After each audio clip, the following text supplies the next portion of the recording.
गीता अध्याय 15 के श्लोक 16-17 में 3 प्रभु बताए हैं। ये 3 प्रभु कौन हैं? किस प्रभु की शरण में जाने के पश्चात जन्म और मरण समाप्त हो सकता है? 3 प्रभुओं में सबसे उत्तम परमात्मा कौन है? कैसा है? उसका क्या नाम है? इन सभी गूढ़ रहस्यों को जानने के लिए अवश्य सुनिए जगत गुरु तत्वदर्शी संत रामपाल जी महाराज के अमृत वचन। परमेश्वर परम अक्षर ब्रह्म ने स्वयं आकर के बताया है वो ज्ञान, वो सच्चिदानंद घन ब्रह्म की वाणी है, वो कबीर वाणी है। तो इस प्रकार गीता ज्ञानदाता 7वें अध्याय के 18वें श्लोक में अपनी गति को अनुत्तम कहता है, और इसीलिए 18वें अध्याय के 62वें श्लोक में और 66वें श्लोक में और 15वें अध्याय के 1 से लेकर 4 में तत्वदर्शी संत की पहचान बता करके स्पष्ट कर दिया है कि जो इस उल्टे लटके हुए संसार रूपी वृक्ष के सभी विभागों को बता दे कि जड़ कौन परमात्मा है, तना कौन है, डार कौन है और ये शाखा कौन है। स वेदवित, वो है वेद के तात्पर्य को जानने वाला, वो तत्वदर्शी संत है। तो परमेश्वर स्वयं आते हैं अपने ऋग्वेद मंडल नंबर 9 और सूक्त नंबर 86 के मंत्र 26 और 27 में, ऋग्वेद मंडल नंबर 9 सूक्त 82 के 1, 2, 3 में, ऋग्वेद मंडल नंबर 9 सूक्त 20 मंत्र 1 में, ऋग्वेद मंडल नंबर 9 सूक्त 1 मंत्र 8, 9 में, ऋग्वेद मंडल नंबर 9 और सूक्त 96 यानी 96 के मंत्र 16 से लेकर 20 में, ऋग्वेद मंडल नंबर 9 सूक्त 94 यानी 94 के मंत्र 1 में आपको दिखाएंगे, और पहले भी बहुत बार दर्शन रूबरू कराया आपके। उनमें स्पष्ट किया है कि परमात्मा ऊपर सतलोक में रहता है, उस तीसरे मुक्ति धाम में ध्रुवलोक में तेजो में स्थान पर रहता है, और वहाँ राजा के समान, जैसे राजा अपने सिंहासन पर विराजमान होता मुकुट वुकुट पहन के, ऐसे वो परमात्मा राजा के समान वहाँ देखा जाता है।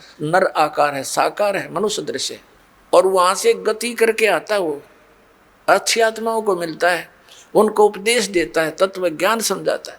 तो वो तत्व ज्ञान जो परमात्मा स्वयं आकर अपने मुख कमल से बोलता है, वो सच्चिदानंद घन ब्रह्म की वाणी है, वो ब्रह्मणे मुखे है, जो गीता जी अध्याय नंबर 4 के श्लोक नंबर 32 में जिसके विषय में। तो वो परमेश्वर आकर ही अपने यथार्थ ज्ञान को स्वयं ही बताता है और अपने लोक में जाने की विधि को स्वयं ही जानकारी देता है।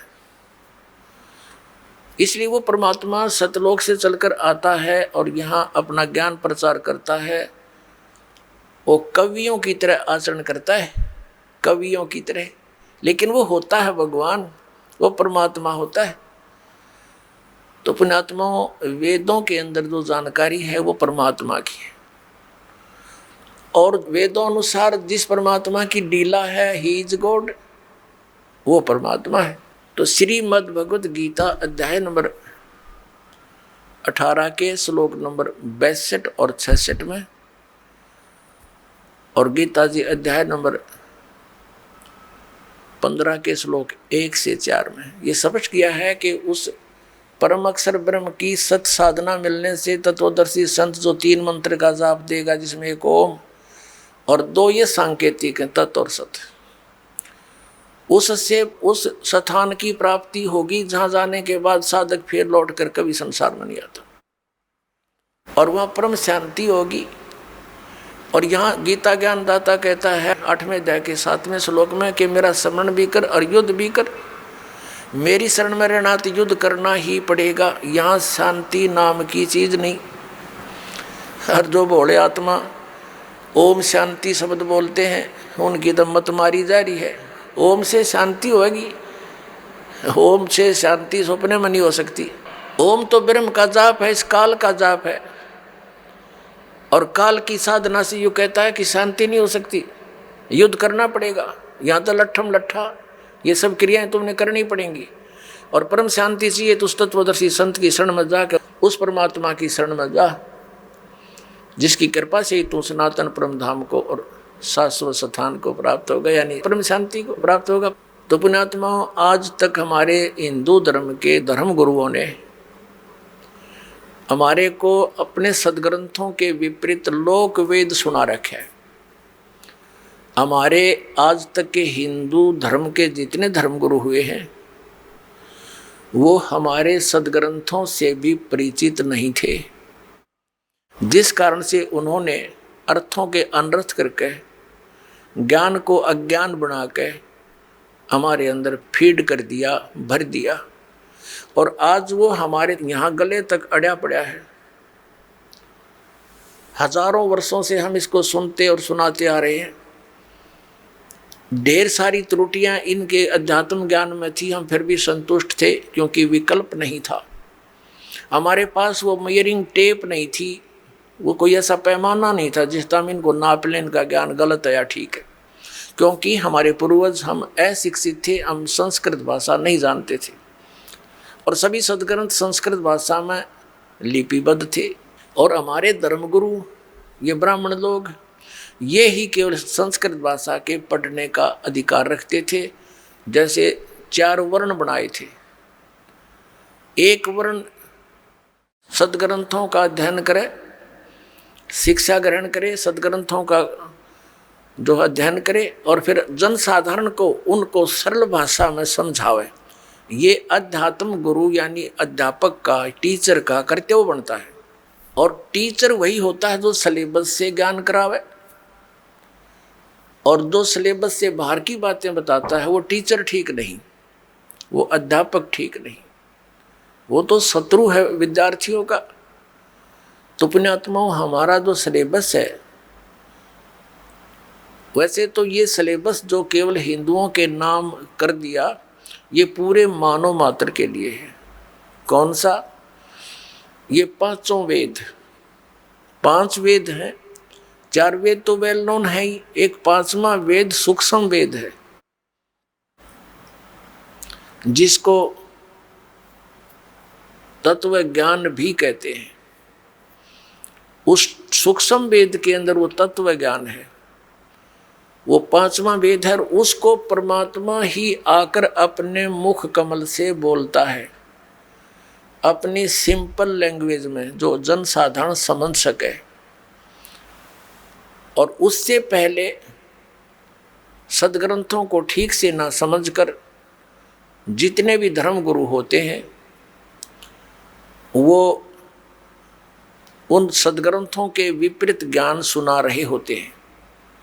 और परमेश्वर आकर के, क्योंकि वो नर आकार है, मनुष्य दृश्य है भगवान, सह शरीर आता है, सह शरीर जाता है। उस परमात्मा ने ये लीला बनारस में की थी, काशी शहर में, भारतवर्ष में। सन 1398 से सन 1518 तक 120 वर्ष रहे धरातल पर। एक जनसाधारण की तरह क्रिया की, जुलाहे का काम किया, ये दिखाने के लिए, परमात्मा पाने के लिए हठ योग या कर्म संन्यास लेने की कति आवश्यकता नहीं। एक रिहर्सल करी थी भगवान ने कि घने पैसे की आवश्यकता नहीं परमात्मा पाने के लिए, और केवल ब्राह्मण जाति भी आवश्यक नहीं, यानी उच्च जाति ही आवश्यक नहीं। परमात्मा पाने के लिए कोई जाति, कोई मजहब हो, लेकिन क्रिया ठीक हो, किसी भी जाति वर्ण का व्यक्ति परमात्मा पा सकता है। ये उदाहरण देने के लिए वो आते हैं और अपने मुख कमल से वो अध्यात्म ज्ञान बोलते हैं। तो उस परमेश्वर ने वो अध्यात्म ज्ञान यानी तत्व ज्ञान 600 वर्ष पहले बोला था। सन 1398 से सन 1518 के बीच में वो तत्व ज्ञान सच्चिदानंद घन ब्रह्म की वाणी बोली थी, जो आदरणीय धर्मदास साहिब जी के द्वारा लिपिबद्ध की गई थी। अब परमात्मा के साथ इस काल ने एक और लफड़ा गेर रखा है कि परमात्मा ज्ञान देकर जाते हैं, बीच में ये उसी के मार्ग में, उसी के पंथ में काल के दूत घुसेड़ देता है, और वो फिर परमात्मा की उस अध्यात्म ज्ञान का प्रारूप बिगाड़ देते हैं। अब लगभग 600 वर्ष हो गए कबीर वाणी को, कबीर पंथियों के द्वारा ही उसके अंदर बहुत सी फेरबदल कर दिया, अपने अनुभव अनुसार उसको फेरबदल कर दिया। इनको ये लगा कि इसको जनसाधारण नहीं स्वीकार करेगा, उसमें चेंज कर दिया, लेकिन फिर भी बहुत ढेर सारा सत्य शेष है। उसकी पूर्ति के लिए परमात्मा फिर क्या करते हैं, वे सतलोक से आते हैं एक जिंदा महात्मा रूप बना के संत का, और अपनी अच्छी आत्माओं को मिलते हैं जैसे उनके गुणों में लिखा है वेद में।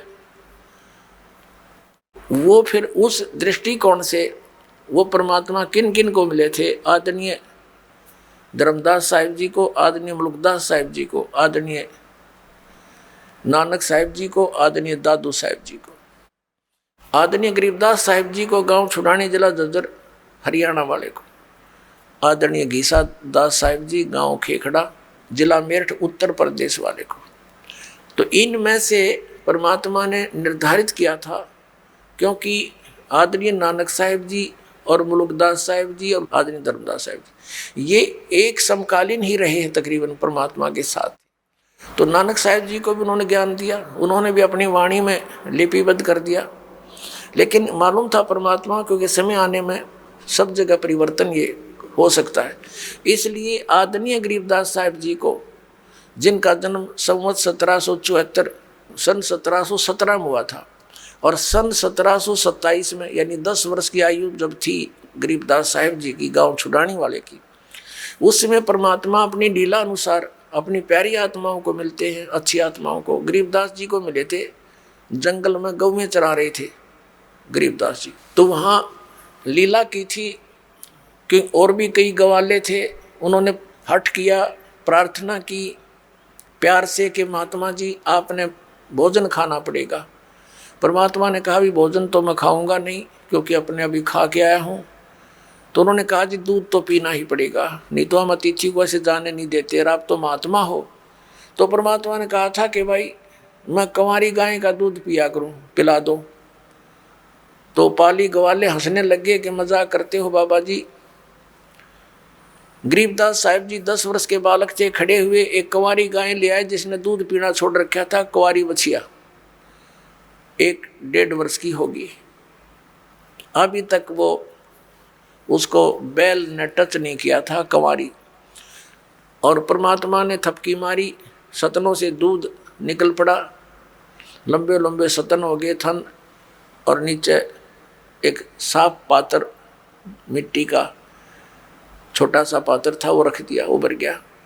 आधा परमेश्वर ने पिया, आधा गरीबदास साहिब ने पिया। अन्य पालियों ने नहीं पिया जो बड़ी उम्र के थे, वो कहने लगे जादू जंतर का दूध हम नहीं पिएंगे, पाप लगेगा। कहने का भाव ये है कि गरीबदास साहिब जी को परमात्मा उनकी आत्मा को निकालकर सचखंड ले गए, पूरे ब्रह्मांडों से परिचित कराया।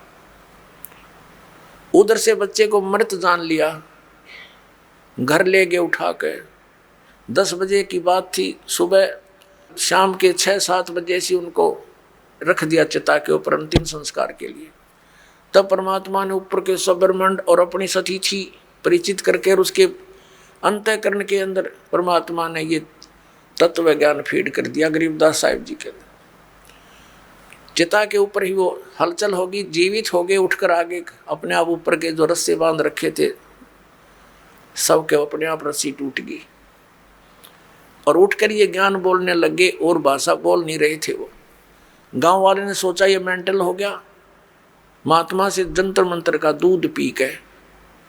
एक दादू पंथी गोपाल दास नाम के एक साधु बने हुए थे, उनसे जब उनकी भेंट हुई, दादू साहब जी को भी परमात्मा कबीर जी मिले थे, तो दादू साहब की वाणी भी कबीर परमात्मा की महिमा का गुणगान करती है, उन्होंने गुणगान किया हुआ। तो वो वाणी का परिचित था गोपाल दास। गोपाल दास जी ने प्रार्थना की, भगवान ये वाणी लिखवा जो, कलयुग के अंदर बहुत काम आवेगी। तब गरीबदास साहिब जी 13 वर्ष की उम्र के थे, उस समय आयु थी। 3 वर्ष के बाद गोपाल दास मिले थे। गरीबदास साहिब जी बोला करते थे, गोपाल दास जी वो वैश्य कुल से संबंधित रखते थे, बनिया थे, वो कुछ शिक्षित थे, अक्षर ज्ञान था उनको। 6 महीने तक गरीबदास साहिब बोलते रहे, गोपाल दास लिखते रहे। तो वो अमृतवाणी भी उस परमात्मा की ही सच्चिदानंद घन ब्रह्म की वाणी है, परम अक्षर ब्रह्म की वाणी है, वो सूक्ष्म वेद है। यानी जो कबीर साहिब के ग्रंथ में कबीर पंथ में प्रवेश इन काल के दूतों ने गड़बड़ कर दी। उसकी पूर्ति करने के लिए परमेश्वर ने गरीबदास साहेब जी के द्वारा अपनी वाणी का पुनरुत्थान करवाया। और इसका प्रमाण उन्होंने कबीर सागर में पहले ही कह दिया था धर्मदास जी को कि फिर मेरी महिमा की वाणी फिर प्रकट होगी, 12वां पंथ जो काल का चलेगा मेरे नाम तय। उसमें गरीबदास नाम के एक हंस होंगे, उनके मुख से मैं दोबारा अपनी वाणी की महिमा कराऊंगा। लेकिन गरीबदास जी तक ये 12 पंथों के पंथी मेरी इस वाणी को समझ नहीं सकेंगे और ये कभी उस सनातन परम धाम को प्राप्त नहीं कर सकते, ये मोक्ष प्राप्ति नहीं कर सकते। उस गरीबदास वाले 12वें पंथ में हम ही आएंगे आगे चलकर और फिर इन सब गुण रहस्यों को समझाएंगे। तो आज परमात्मा नहीं आए, इस दास को भेज दिया उसी गरीबदास पंथ में और आपके ऊपर मेहर करी दाता।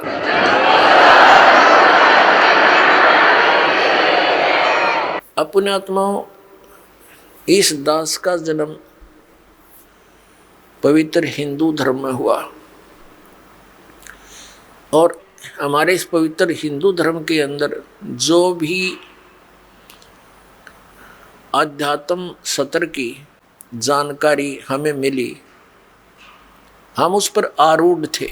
हम पुराणों को भी पढ़ते थे, हम श्रीमद् भगवत गीता जी को भी पढ़ते थे, लेकिन हम वेदों को नहीं पढ़ते थे क्योंकि वेद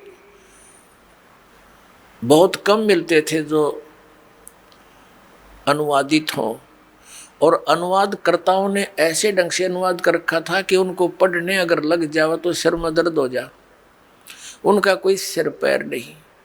लेकिन श्रीमद् भगवत गीता को हम पढ़ते थे और इस उद्देश्य से पढ़ते थे, ज्ञान ग्रहण की दृष्टि से नहीं पढ़ते थे, आत्म कल्याण की दृष्टि से पढ़ते थे, जैसा हमें बताया गया था। हमारे हिंदू धर्म के धर्म गुरुओं ने, यानी हिंदू धर्म का कहाँ से प्राकट्य माना जाता है, कहाँ से प्राकट्य हुआ, आदि शंकराचार्य जी हुए हैं जिन्होंने इस हिंदू धर्म का जो है प्राकट्य किया, इसका प्रारंभ किया। अब हिंदू किन को मानते हैं? हिंदू उनको मानते हैं जो आदि शंकराचार्य द्वारा दिए गए अध्यात्म ज्ञान को स्वीकार किए हुए हैं, उन्हीं के आधार से जो साधनाएं करते हैं, उस मानव समाज को हिंदू कहा जाता है। आदि शंकराचार्य से पहले कोई हिंदू नहीं था, सभी एक वैदिक धर्म को ही मानते थे। वैदिक धर्म कौन सा है? जो केवल वेदों पर ही आधारित है, वेदों अनुसार साधना करता है, वेदों के अतिरिक्त किसी भी लोक वेद को वो स्वीकार नहीं करते थे। आदि शंकराचार्य जी का जन्म कब हुआ? श्री ईसा मसीह जी से 508 वर्ष पूर्व।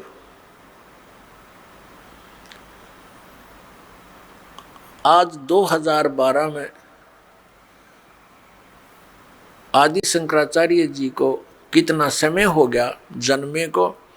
यानी 2520 वर्ष हो गए।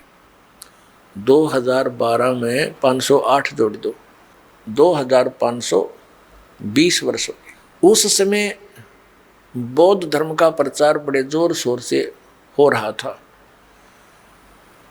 और उस समय आदि शंकराचार्य का जन्म होना हमारे लिए एक वरदान सिद्ध हुआ। यदि बुद्ध धर्म भारतवर्ष में फैल जाता तो हम सभी नास्तिक हो जाते। अब पूरा चीन बुद्ध के सिद्धांत को मानने वाला देश था, अब वो सारा नास्तिक हो गया, कम्युनिस्ट कहने लग गया अपने आप को, भगवान का नाम और निशान नहीं। कारण क्या था कि जैसे धार्मिक लोग होते हैं वो साधु संतों से ज्ञान ग्रहण करने की उद्देश्य से ही उनकी वाणी को सुनते हैं, विचार सुनते हैं, और महात्मा बुद्ध के विचारों को अब जनता सुनने लगे अब जनता को क्या पता ये टीचर क्या बता रहा है, स्टूडेंट को क्या पता ये टीचर हमें क्या शिक्षा दे रहा है, सभी स्वीकार्य होते हैं। इसी कारण से महात्मा बुद्ध के विचार पूरे मानव समाज को स्वीकार्य हो रहे थे। और विशेषकर जो चीन के अंदर अब जो बुद्ध धर्म का प्रचार हुआ, अब वो नास्तिक क्यों हो गए? क्योंकि महात्मा बुद्ध जी के द्वारा बताई गई भक्ति विधि वो शास्त्र विधि त्याग कर मनमाना आचरण था। उन्होंने ना तो वेदों को पढ़ा, ना वो कोई अन्य किसी संत की शरण ग्रहण करी, स्वयं ही हठ योग किया। गया के अंदर, बिहार के अंदर एक गया शहर है, उसमें एक वट वृक्ष के नीचे बैठकर उन्होंने स्वयं हठ योग करा, अपनी मनमुखी साधना की। मरने को हो गए थे महात्मा बुद्ध, तब एक माई ने, एक बहन ने उसके मुख के खीर लगा दी, धीरे धीरे उसने चाटा, दूसरे दिन वो थोड़ी सी और ज़्यादा खाई। कहने का भाव ये है कि वो मरने से बच गया। फिर उसने अपना विधान बना दिया कि starvation could not lead to salvation, भूखा मरने से आत्म कल्याण नहीं हो सकता। चलो ठीक है, वो तो उसकी अपनी सोच है। न सदग्रंथों का आधार बनाया, तो अपने मनमुखी विचारों को जो जनता को स्वीकार्य थे वैसे ही स्वाभाविक वो प्रचार कर दिया, और जनसाधारण इसको स्वीकार करने को तैयार है जो उनके अनुकूल हो, चाहे उनको हानि हो या लाभ हो।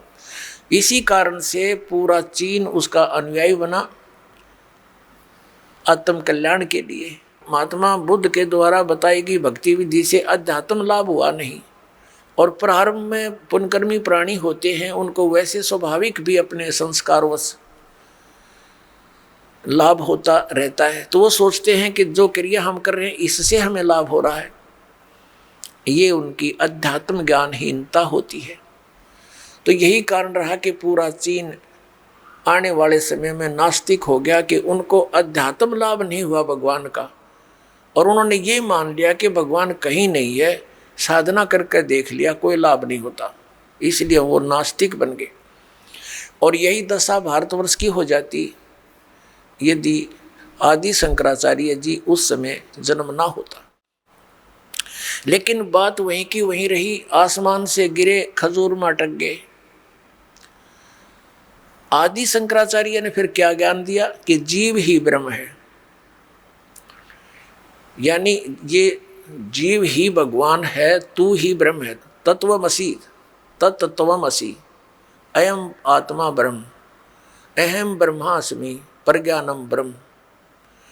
ये 4 महावाक्य दृढ़ कर दिए, 4 पीठ बना दी, और प्रत्येक पीठ में एक वाक्य एक उनके उत्तराधिकारी के पास होगा, और एक वेद का वो संरक्षक बना दिए, एक वेद का वो पाठ करें।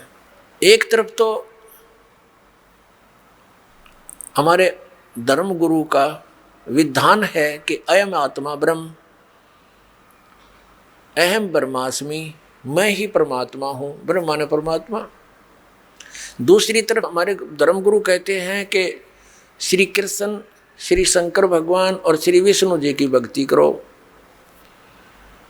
और नाम मंत्र बताते हैं जय राम जय जय राम, सीताराम राधे श्याम, जय गोपाल राधे श्याम, ओम नमः शिवाय, गायत्री मंत्र। भले पुरुषों पुण्यात्मा, अब हमारा जो मोतियाबिंद था इस दास के अज्ञान का, मेरे पूज्य गुरुदेव जी ने वो मोतियाबिंद का ऑपरेशन कर दिया। अब मेरी आंखें वो तत्व ज्ञान वाली आंखें काम करने लगी। अपने धर्म गुरुओं को दास ने उस तत्व ज्ञान रूपी तराजू में धर के तोल के देखा, और अब आपके सामने तोल के दिखाऊंगा ये हमारे धर्मगुरु क्या ज्ञान प्रचार किया करते थे, वो कितना हमारे सदग्रंथों में प्रमाणित है। और शास्त्र विधि को त्याग कर जो मनमाना आचरण करते हैं, गीता जी अध्याय नंबर 16 के श्लोक नंबर 23-24 में कहा है, गीता जी अध्याय नंबर 16 के श्लोक 23 में कहा है कि शास्त्र विधि को त्याग कर जो मनमाना आचरण करते हैं उनको न तो कोई सुख हो, न कोई सिद्धि प्राप्ति हो, और न उनकी गति हो। फिर किस लिए भक्ति कर रहे हैं? यूजलेस भक्ति इन 3 वस्तुओं के लिए ही करते, 3 पदार्थों के लिए। 16वें अध्याय के 24वें श्लोक में कहा कि इससे तेरे लिए अर्जुन कर्तव्य की अवस्था में कौन सी साधना करनी चाहिए, कौन सी ना करनी चाहिए, सदग्रंथ ही प्रमाण है। इन्हीं के आधार से करना, किसी की लोक वेद को मत मानना। जो संत सदग्रंथों अनुसार ज्ञान देता हो महात्मा, जो गुरु, उसके विचारों को मानना, किसी के लोक वेद पर आश्रित ना होना। अब हमारे धर्मगुरु हमें क्या बताते थे? एक तरफ तो कहते हैं अयम आत्मा ब्रह्म, जीव ही ब्रह्म है, और दूसरी तरफ कहते हैं श्री कृष्ण भगवान, शंकर भगवान और नारायण भगवान, विष्णु जी, ये सर्वशक्तिमान, अजन्मा, अमर, इनका कोई माता पिता नहीं। अपने आत्माओं, हमारे हिंदू धर्म के अंदर जो साधनाएं प्रचलित हैं वो कौन कौन सी हैं? ये मंत्र आपको बता दिया, हरे कृष्ण हरे राम, कृष्ण कृष्ण हरे हरे, सीताराम राधे श्याम, राधे राधे श्याम मिला दे, ओम नमः शिवाय, ओम भगवते वासुदेव नमः, और गायत्री मंत्र। पुण्यात्माओं, ये मंत्र मोक्षदायक हैं या नहीं है, इसका निर्णय कहाँ से होगा? ये सदग्रंथों से ही होगा। और सदग्रंथ कौन से हैं? सदग्रंथ हैं पवित्र पांचों वेद। 4 वेद तो वेल नोन है, ऋग्वेद, यजुर्वेद, सामवेद, अथर्ववेद, और 5वां सूक्ष्म वेद, जिसको तत्व ज्ञान भी कहते हैं, सच्चिदानंद घन ब्रह्म की वाणी भी कहते हैं, जिसको कबीर वाणी भी कहते हैं। और इन 4 वेदों का सारांश, सूक्ष्म वेद को छोड़कर 4 वेदों का सारांश है श्रीमद् भगवद गीता। ये चारों वेद क्या हैं और श्रीमद् भगवद गीता क्या है, 18 पुराण क्या है, जो हमारे हिंदू धर्म के सिलेबस है, पाठ्यक्रम की पुस्तक यानी धार्मिक पुस्तकें हैं।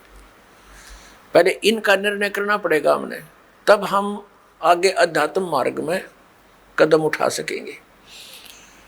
ये 5 वेद, 4 वेद इंक्लूडिंग सूक्ष्म वेद, ये पूरा का पूरा ज्ञान पूर्ण परमात्मा ने, परम अक्षर ब्रह्म ने इस ब्रह्म के अंदर, सर्वपुरुष के अंदर यानी काल के अंतःकरण में फीड कर दिया था, और उसका निर्धारित समय कर दिया था। इतने समय के उपरांत ये अपने आप इसके श्वासों के माध्यम से बाहर आएगा। ऐसा ही हुआ जैसे भैंस गाय को गर्भ रहता है और समय आने के बाद वो अपने आप बाहर आ जाता है, ऐसा समझो। ऐसी व्यवस्था कर दी मालिक ने। तो जब वो समय आया, अपने आप इसकी श्वासों से 4 वेद बाहर आ गए। अपने आत्माओं, अगर ये अध्यात्म ज्ञान आज से 20-30 वर्ष पहले प्रारंभ होता या 50 वर्ष पहले प्रारंभ होता तो शायद ही कोई समझ सकता। अब जैसे एक मोबाइल से दूसरे मोबाइल में बगैर किसी तार के कनेक्शन से फिल्म की फिल्म फीड हो जाती है और उसमें देख लो, ऐसे ही परमात्मा ने उसके श्वासों के माध्यम से वो बाहर वेद आए और एक अलग से वेदों का रूप धारण कर लिया ज्ञान का। अब ये अनाड़ी कहते हैं कि उस समय कागज कहाँ से आ गया, कलम कहाँ से आ गई, ये तो भक्तिहीन प्राणी, अध्यात्म ज्ञानहीन प्राणी के विचार हो सकते। परमात्मा क्या नहीं कर सकता? जिसने इतने ब्रह्मांड बनाकर रख रखे हुए कागज तैयार नहीं कर सकता? परमात्मा जो चाहे सो कर सकता है। आपने जादूगर देखे होंगे, हम देखा करते, छोटे छोटे गाँव में आते थे बस जादूगर, एक छोटा सा गोली कांच की और मुख में डालते थे, छोटी सी इतनी होती थी, और थोड़ी देर में नो करते हो इतना बड़ा बट्टा निकालते पत्थर का गोल गोल, और एक और हो ये निकाल देते। जब एक मैंने परमात्मा बनाया हुआ आदमी ये कर सकता तो वो क्या नहीं कर सकता? तो ये जो अध्यात्म ज्ञानहीन हम क्यों हो गए, इसका निष्कर्ष निकलेगा। इसने क्या किया? इस ब्रह्म ने, सरपुरुष ने, जो ब्रह्मा विष्णु महेश का पिता है, इसने पूरा ज्ञान पढ़ा जो परमात्मा ने इसको दिया था।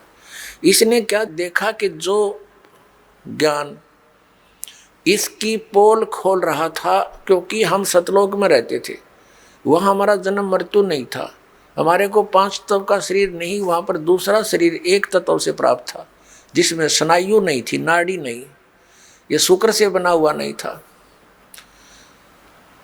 तो वहाँ वो पूरी जानकारी थी और उसकी भक्ति भी दी लिखी थी वापस जाने की, और वो मंत्र भी उसमें विद्यमान था, जिसके कोड वर्डों में था, जिसके जाप करने से और जीव इसके बस से बाहर हो जाता और वहाँ चला जाता।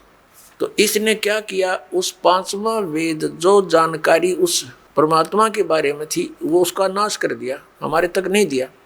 उसमें से 4 वेद दे दिए, वो तो इकट्ठा ही ज्ञान था, फिर उसके 4 विभाग कर दिए गए थे। तो वो ज्ञान दे दिया ब्रह्मा जी को सागर मंथन के दौरान। ब्रह्मा जी ने वो ज्ञान पढ़ा, उन 4 वेदों को जैसा उसने निष्कर्ष निकाल सका वो निकाल लिया। अब प्रसंग चल रहा है कि वो अध्यात्म ज्ञान जो हमारे हमने, वो जो वेदों का ज्ञान किसने दिया, परम अक्षर ब्रह्म ने, और वही ज्ञान उसने कुछ कांट छांट करके as it is Brahma ji को दे दिया। और वो सूक्ष्म वेद जो इस काल भगवान ने सरपुरुष ने गुप्त किया था, उसकी पूर्ति के लिए परमात्मा को स्वयं आना पड़ता है हमारे को वो ज्ञान प्रदान करने के। तो उन 4 वेदों का जो ज्ञान है वो गॉड गिवन है, परम अक्षर ब्रह्म के द्वारा दिया गया है, और वही ज्ञान ब्रह्मा जी को प्राप्त हुआ। उन 4 वेदों का ही ज्ञान फिर श्रीमद् भगवत गीता है, उसका सारांश है। तो इस श्रीमद् भगवत गीता किस समय बोली गई थी, जब कौरव पांडवों का युद्ध होने की तैयारी थी, आमने सामने सेना खड़ी थी, और श्री कृष्ण में प्रवेश करके युग काल इस ज्ञान को बोल रहा है।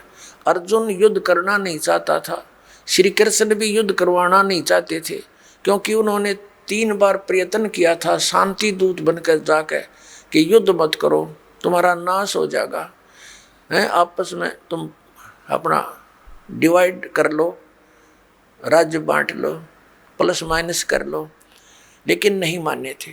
अंत में श्री कृष्ण जी ने ये कह दिया था कि एक तरफ मैं होऊंगा, एक तरफ मेरी सेना होगी, और मैं हथियार भी नहीं उठाऊंगा, युद्ध तो दूर की बात है। तो क्या वो महापुरुष फिर युद्ध करने के लिए बाध्य कर सकता किसी को जो इतना शांति प्रिय है श्री कृष्ण जी, कि मैं युद्ध भी नहीं करूंगा, हथियार तक नहीं उठाऊंगा?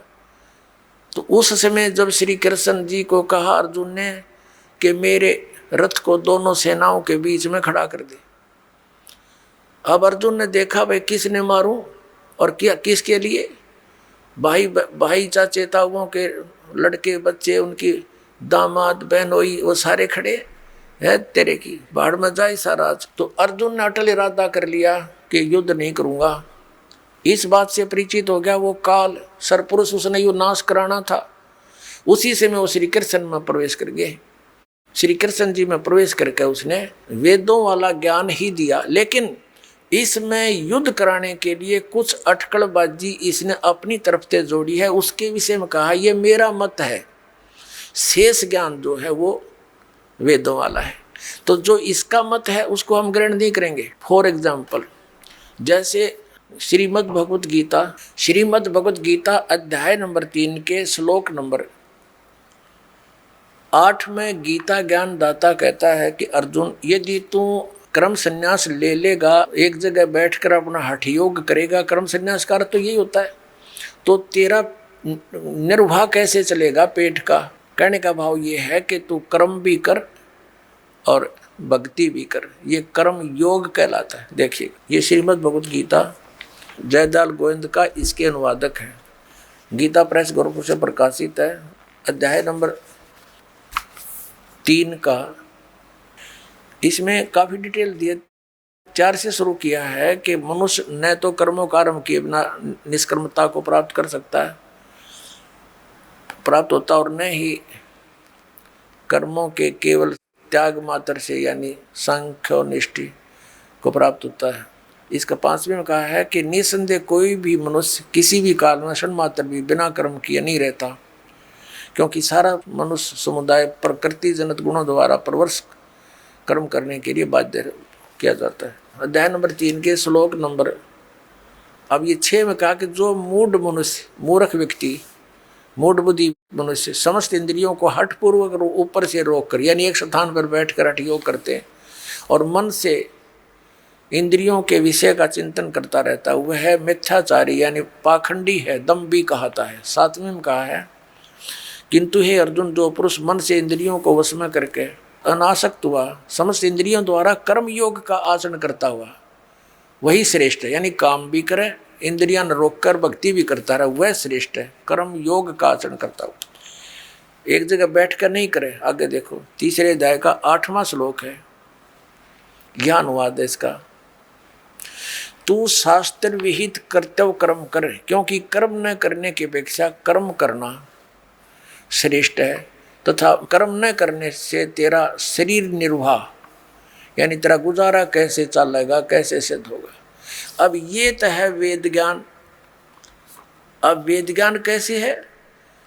यजुर्वेद अध्याय नंबर 40 के मंत्र नंबर 15 में कहा है, ओम कर्तु समर किलबे समर। अब देखिएगा, यजुर्वेद अध्याय नंबर 40 दिखाते हैं आपको, ये कहाँ से प्रकाशित है।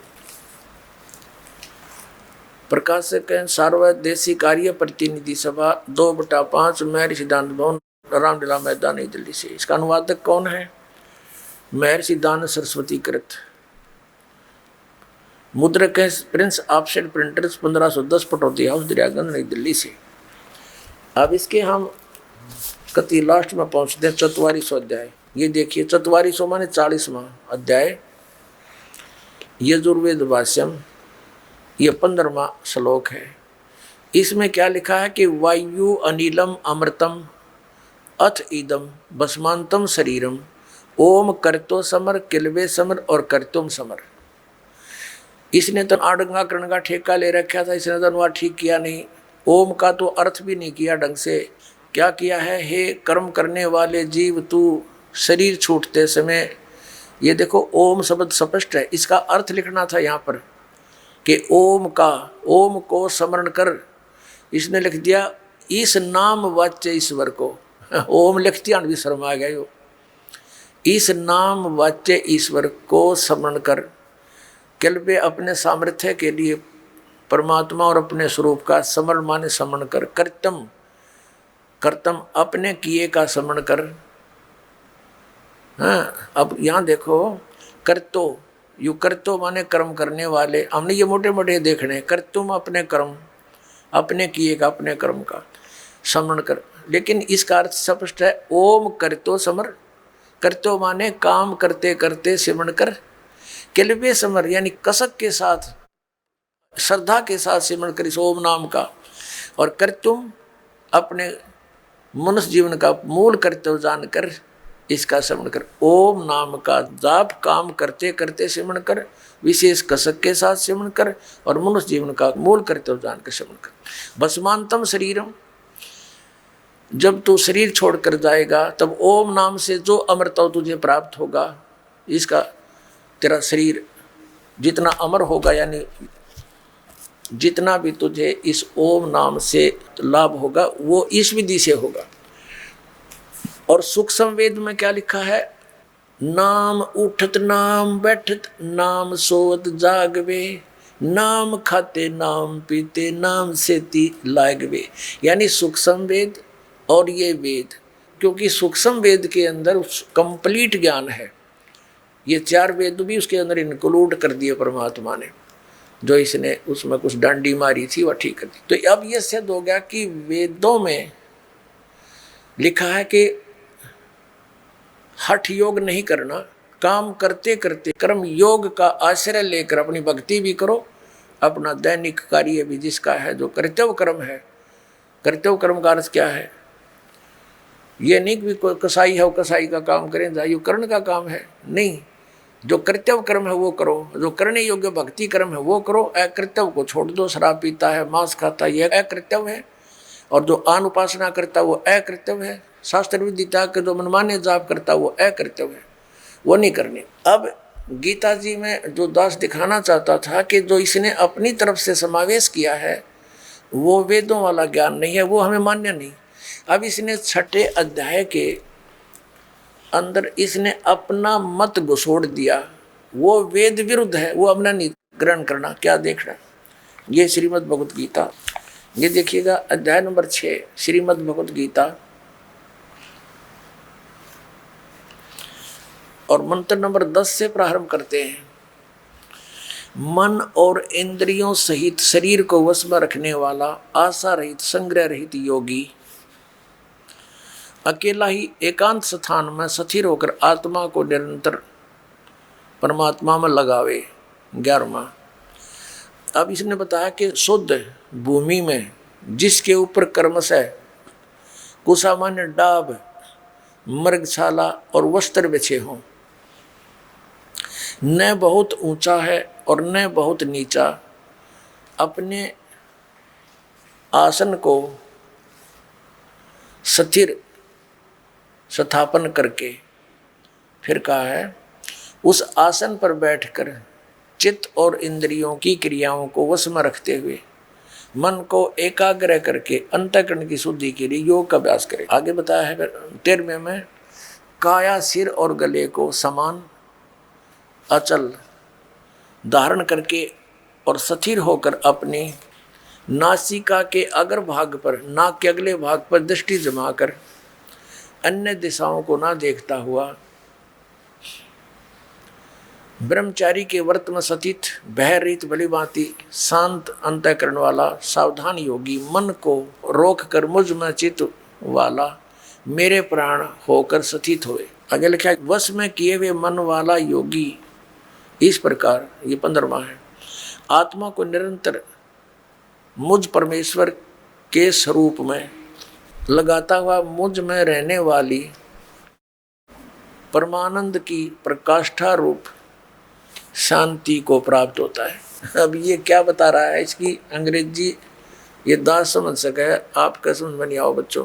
इसने ये बताया है कि एकांत स्थान पर बैठो, पहले डाब बिछाओ, डाब कुश, और उसके ऊपर मृगशाला, मृग के चाम को बिछाओ हिरण के, और फिर उसके ऊपर वस्त्र बिछाओ और एकांत स्थान पर बैठो और ऐसे सीधा गल सिर ऐसे रखो और नाक के अगले भाग पर देखते रहो।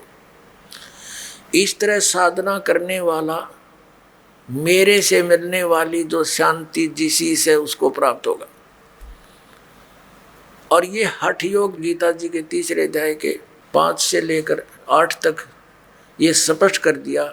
यदि तू एक स्थान पर बैठ के, ये मूर्ख लोग होते हैं जो हठ योग करके कर्म इंद्रियों को रोक के बैठना, हठ योग करना और मन से चिंतन रहता है, तो इससे अच्छा तो अपना काम कर और भक्ति कर, यही श्रेष्ठ है। अगर तू एक स्थान पर बैठा रहेगा तेरा निर्वाह कैसे चलेगा? तो ये तो है वेद ज्ञान, बिल्कुल सही है। फिर आगे इसने इसके विपरीत जो ज्ञान दिया है वो इसका अपना मत है, ये हम स्वीकार नहीं करेंगे।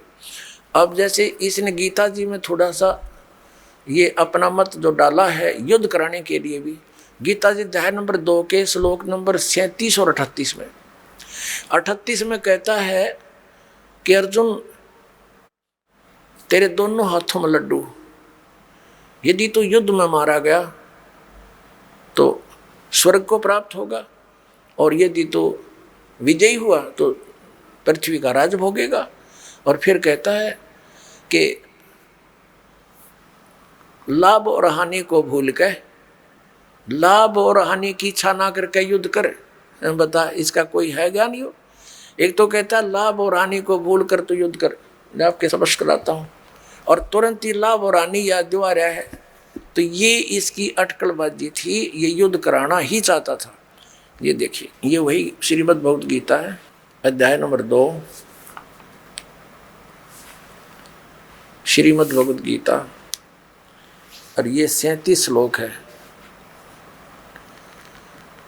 या तो तू युद्ध में मारा जाकर स्वर्ग को प्राप्त होगा, अथवा संग्राम जीतकर पृथ्वी का राज भोगेगा। इस कारण से अर्जुन युद्ध के लिए निश्चय करके खड़ा हो जा। और फिर 38 में क्या कह रहा है कि जय पराजय, लाभ हानि, दुख सुख को समान समझकर उसके बाद युद्ध के लिए तैयार हो जा। इस प्रकार युद्ध करने से तू पाप को नहीं प्राप्त होगा। अब ये है इसका ज्ञान। आप समझो बुद्धिमान है समाज, आज कोई बालक नहीं। परमात्मा ने दास को वो आंख दे दी, तत्व ज्ञान वाली नेत्र दे दिए। अब हम इस तराजू में तोल लेंगे इस पूरे अध्यात्म ज्ञान को, क्योंकि वो ज्ञान सूक्ष्म वेद में कंप्लीट लिखा हुआ है और वो कंप्लीट ज्ञान दास के पास है। अब उस पैमाने से, उस टेप से हम सबको मापेंगे और उन्हीं वेट से, उन्हीं वट्टों से तोलांगे अपने अध्यात्म ज्ञान को। जो थोड़ा बहुत कहीं मिलावट होगी जब क्लियर हो जाएगा, अब इसको तालेंगे हम देसी घी को और शुद्ध घी बनावांगे। अब ये क्या निर्णय निकला इसका कि हमारे कौन से सदग्रंथ हैं जिनको आधार मान कर हम भक्ति करेंगे। पवित्र चारों वेद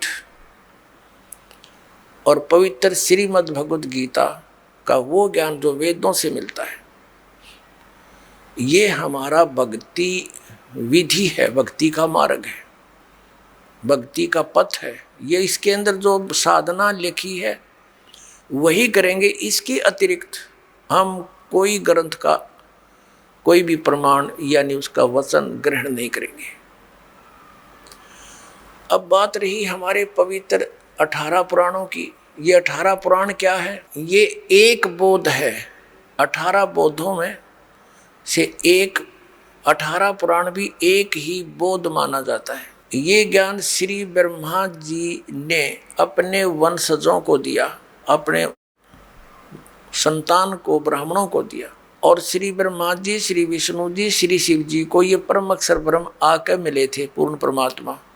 क्योंकि इसका विधान है परमात्मा का कि वो अपनी अच्छी आत्माओं को मिलता है। तो श्री ब्रह्मा जी, श्री विष्णु जी, श्री शिव जी ये ब्रह्मांड के सबसे श्रेष्ठ आत्मा है। तो वहीं से शुरुआत की परमात्मा ने कि किसी प्रकार इन प्यारी आत्माओं को, वो भी उसी के बच्चे हैं, इनको ये अध्यात्म ज्ञान बता दूं और ये अपने आप सबको बता देंगे और मेरा काम हल्का हो जाएगा। सबसे पहले ब्रह्मा जी को मिले, उनको पूरी कहानी सुनाई सृष्टि रचना की। और तुम कहाँ थे बच्चे, कैसे यहाँ आ गए, ये काल है जो तुम्हें दिखाई नहीं देता है। तो वो सारा कुछ ज्ञान दिया। ब्रह्मा जी बड़े प्रभावित हुए, क्योंकि परमात्मा की चाह सभी को है, ये भी साधनाएं करते हैं। और परमात्मा से दीक्षा ग्रहण की। परमात्मा ने प्रथम एक नाम उसको दिया, ओनली वन मंत्र, ओम नाम का, ये देखने के लिए कि ये आगे कितना मेरा अनुकूल करते हैं, अनुसरण करते हैं, कहीं काल प्रेरणा से विचलित तो नहीं हो जाते। फिर ये परम अक्षर ब्रह्म गए श्री विष्णु जी के पास। श्री विष्णु जी ने भी ज्ञान ग्रहण किया और उनको एक मंत्र दिया, हरियम मंत्र दिया, ये देखने के लिए ताकि ये मेरे ज्ञान पर दृढ़ होते हैं कि नहीं। तब उनको सतनाम देना था। फिर श्री शंकर जी के पास गए, शिव जी के पास, उन्होंने भी परमात्मा का ज्ञान सुना और उनको परमेश्वर ने ये सोहम मंत्र दिया, एक दीक्षित करने के उद्देश्य से। तो परमात्मा ने कहा कि हम बैरागी ब्रह्मपद सन्यासी महादेव और सोहम मंत्र दिया शिव जी को, वो करे हमारी सेव। पुण्यात्माओं, ये सोहम मंत्र इन वेदों में नहीं है, इन 4 वेदों में, गीता में और पुराणों में कहीं ये मंत्र नहीं मिलेगा आपको। कहते हैं सोहम शब्द हम जग में लाए, सार शब्द हमने गुप्त छिपाए। अब हम उस प्रसंग पर आते हैं। अब क्या हुआ कि परमात्मा फिर दोबारा उनको देखने के लिए गए कि कितने दृढ़ है मेरे ज्ञान पर। तो ब्रह्मा जी को आकाशवाणी हुई कि जो संत तुम्हें मिला है ये भ्रमित ज्ञान देता है, इसके ज्ञान को ग्रहण मत करो। ब्रह्मा जी ने परमात्मा की आकाशवाणी जानकर उस काल के आदेश से परमात्मा से विमुख हो गए और कहा, महात्मा जी ये मिले थे, उनको अग्नि नाम बताया था परमात्मा ने। कबीर परमेश्वर जी ने ब्रह्मा जी को अपना अग्नि ऋषि नाम बताया था कि मेरा अग्नि ऋषि है। तो उसके बाद ब्रह्मा जी ने उनके ज्ञान को ग्रहण नहीं किया। ब्रह्मा से ही फिर विष्णु जी को ज्ञान हुआ कि आकाशवाणी हुई है, ये ज्ञान ठीक नहीं है। तो विष्णु जी ने भी त्याग दिया, शंकर भगवान ने भी त्याग दिया। अब कहने का भाव ये है पुण्यात्माओं, इन पुराणों का ज्ञान जो श्री ब्रह्मा जी ने दिया है, आप देवी पुराण या शिव पुराण पढ़कर देखो। ब्रह्मा जी अपने पुत्र नारद जी को ज्ञान दे रहा है पुराणों का। सृष्टि उत्पत्ति के बारे में नारद जी ने पूछा था।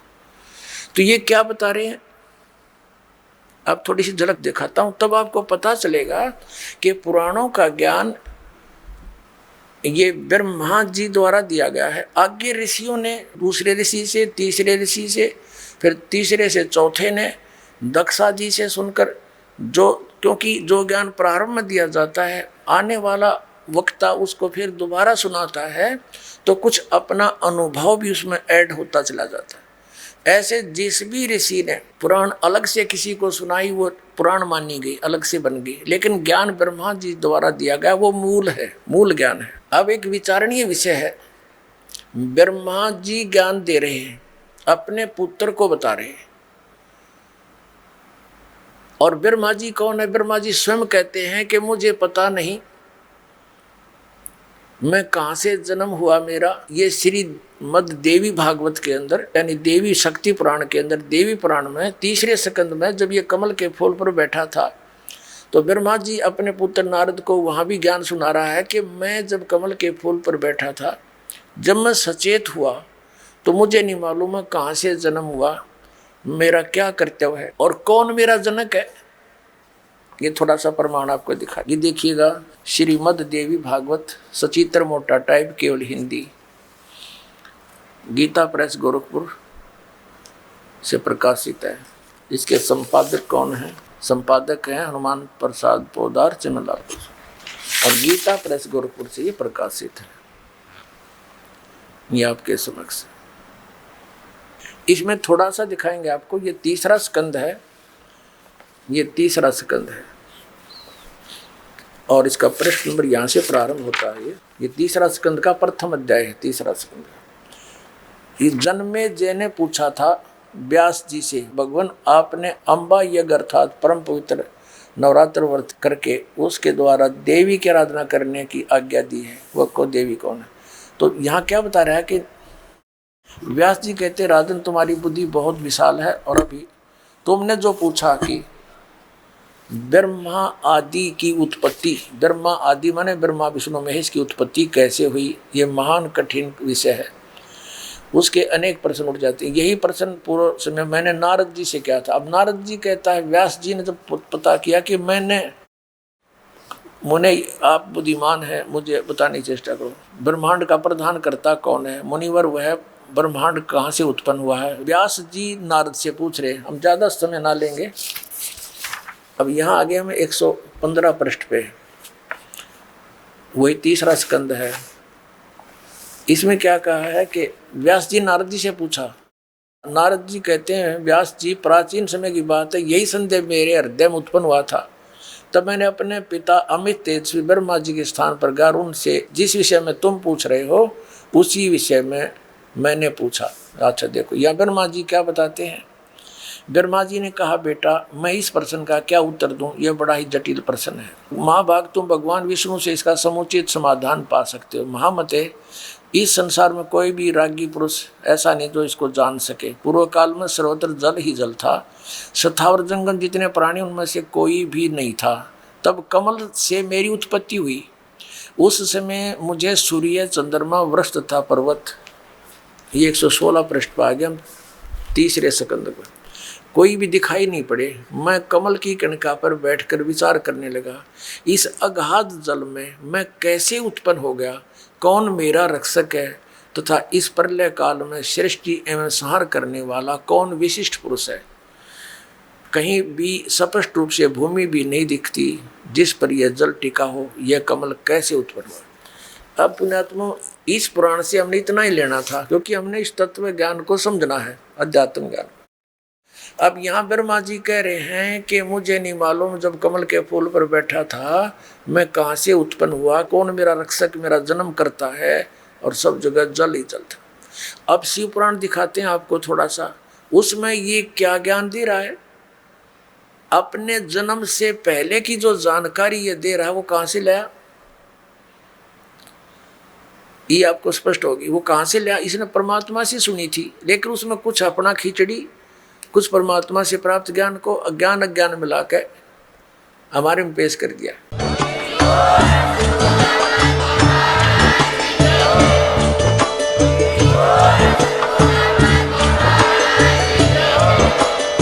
आप सुन रहे थे जगत गुरु तत्वदर्शी संत रामपाल जी महाराज जी के मंगल प्रवचन। अधिक जानकारी के लिए विजिट कीजिए हमारी वेबसाइट www.jagatgururampalji.org। संत रामपाल जी महाराज जी के शुभ आशीर्वाद से पूरे विश्व भर में 500 से भी ज्यादा नाम दीक्षा केंद्र हैं, जिन पर संत रामपाल जी महाराज जी द्वारा ऑनलाइन निशुल्क नाम दीक्षा दी जा रही है। अपने नजदीकी नाम दीक्षा केंद्र का पता करने के लिए संपर्क करें 8222880541।